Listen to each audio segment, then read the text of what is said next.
Halo, perkenalkan nama saya Agnes Stefani Manulang dengan NIM L1A11959 dari Fakultas Pertanian Prodi Kehutanan Universitas Jambi.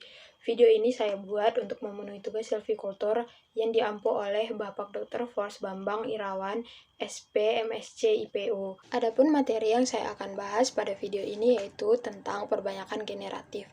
Berikut penjelasannya.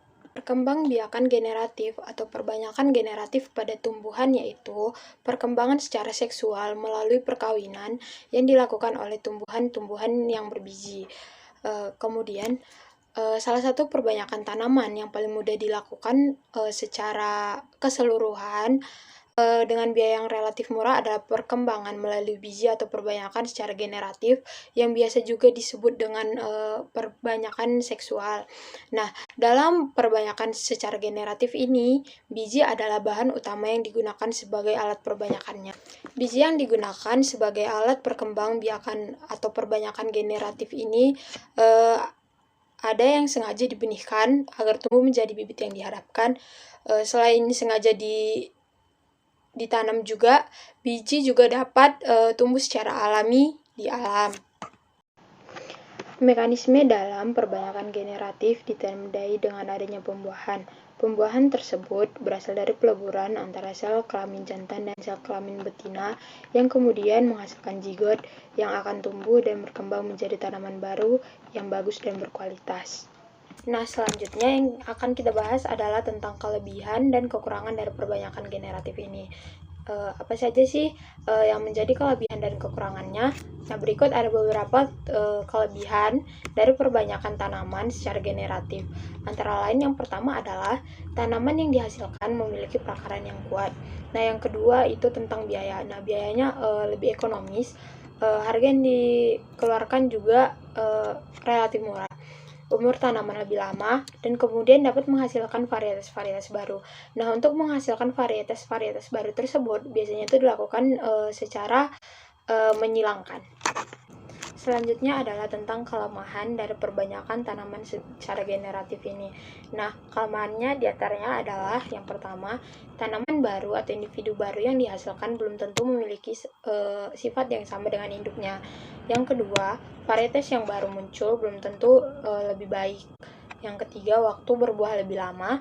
Dan yang keempat adalah kualitas tanaman tersebut baru diketahui setelah tanamannya berbuah.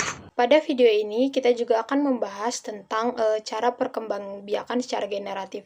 Nah, di sini ada beberapa cara. Yang pertama adalah konjugasi, yang kedua isogami, kemudian ada anisogami, dan yang terakhir adalah penyerbukan.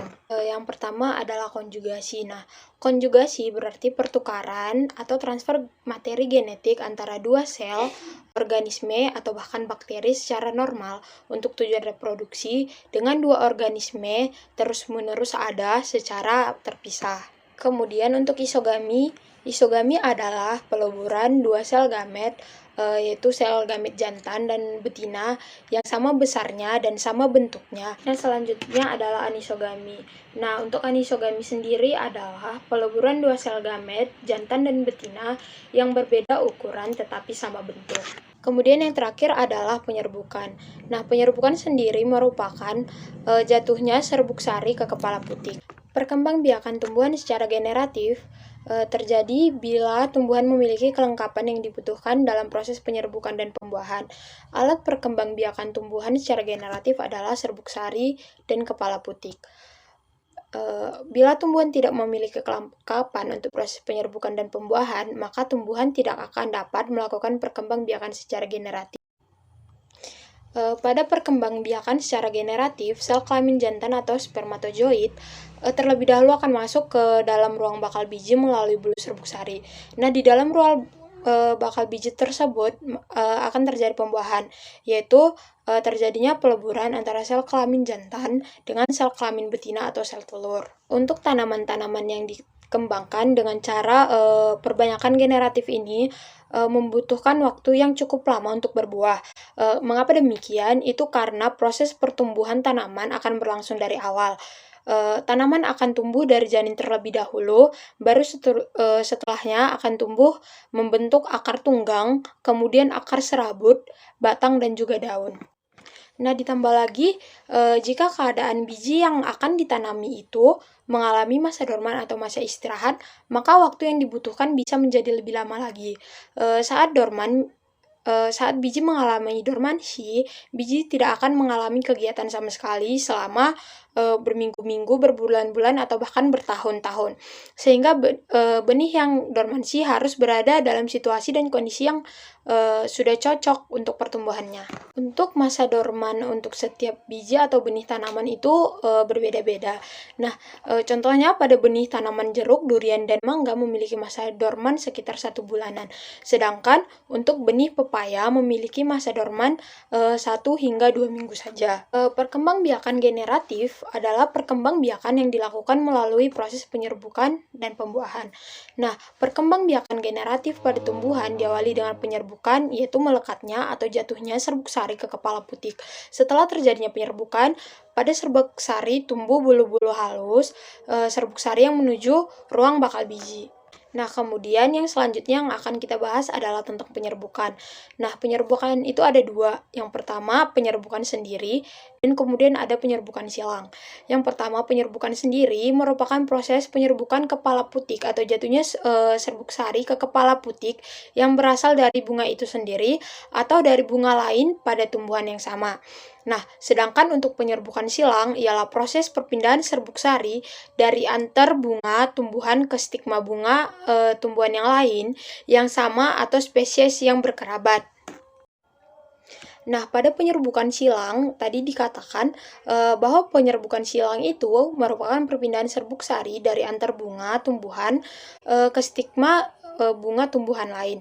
Nah, antar itu merupakan yang menghasilkan serbuk sari, sedangkan stigma adalah yang menerima serbuk sari. Pada proses penyerbukan itu biasanya dapat dibantu oleh angin, serangga, burung, keong, dan binatang kecil lain. Nah, contoh tanaman yang menyerbuk sendiri adalah contohnya itu gandum, padi, kedelai.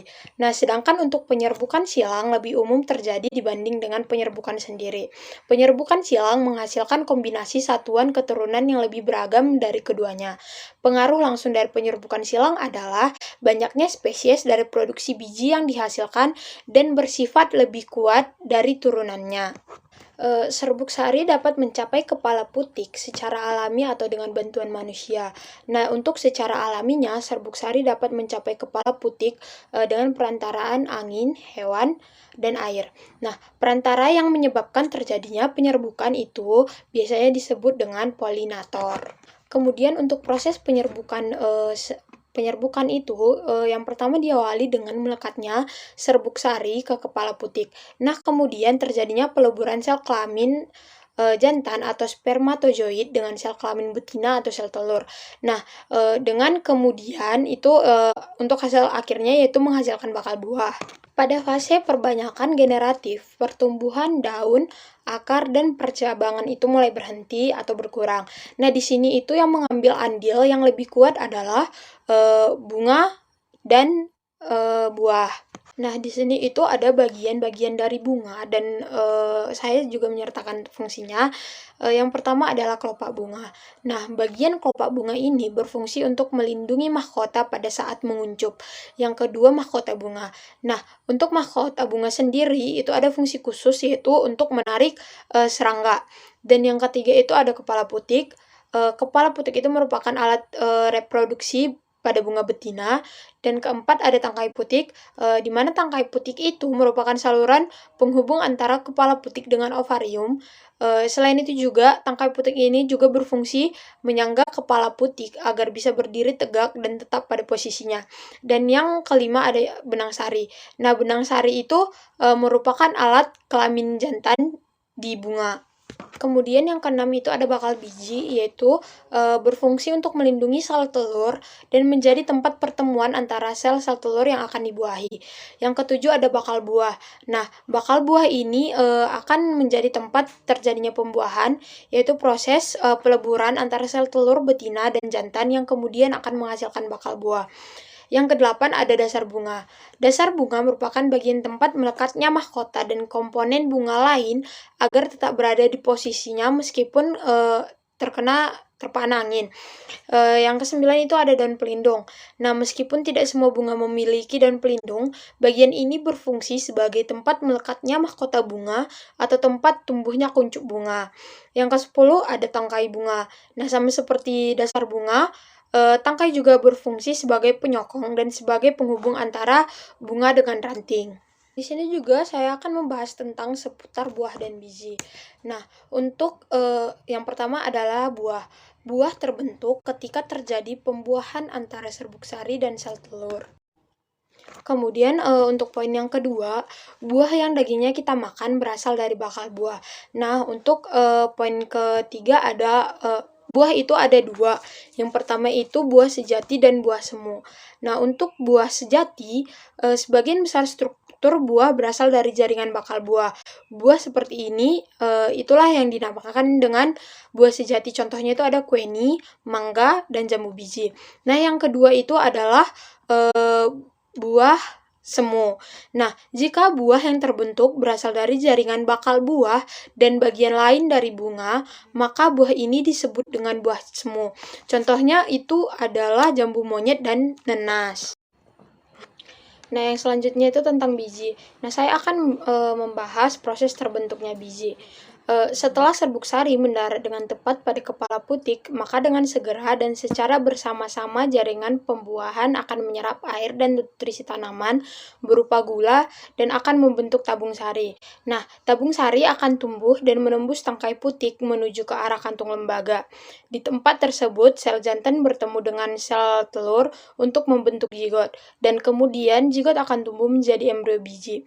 Pembuahan adalah permulaan dari pertumbuhan ovarium yang cepat, dan selanjutnya berkembang menjadi biji. Nah, pada biji yang sedang berkembang, perkembangan embrio didahului oleh pertumbuhan endosperm. Nah, kemudian yang terakhir adalah perkembangan biji akan diakhiri dengan pembentukan integumen pada jaringan ovarium induk. Biji akan tumbuh dan berkembang sampai menjadi bentuk yang sempurna dan memenuhi standar untuk menjadi benih. Biji yang memenuhi kriteria tertentu dapat dijadikan benih. Benih tanaman yang ditumbuhkan pada media semai yang mengandung air akan tumbuh dan berkembang menjadi bibit. Pertumbuhan bibit sangat tergantung pada cadangan makanan di dalam benih. Yang terakhir adalah benih. Proses produksi tanaman dimulai dengan benih ditanam, kemudian tanaman dipelihara, dan kemudian menghasilkan tanaman yang bisa dipanen itu kayak berupa akar, umbi, batang, pucuk, daun, bunga, atau bahkan buah. Nah, pembibitan tanaman adalah suatu proses penyediaan bahan tanaman yang berasal dari benih. Benih yang dimaksudkan sebagai biji tanaman yang dapat digunakan untuk keperluan pengembangan usaha tani, serta memiliki fungsi agronomis dan merupakan komponen agronomi yang berkaitan dengan kegiatan perbanyakan tanaman. Nah, cukup sekian materi yang bisa saya sampaikan. Atas segala kesalahan tutur kata, baik lebih maupun kurang, saya minta maaf. Atas perhatiannya, saya ucapkan terima kasih.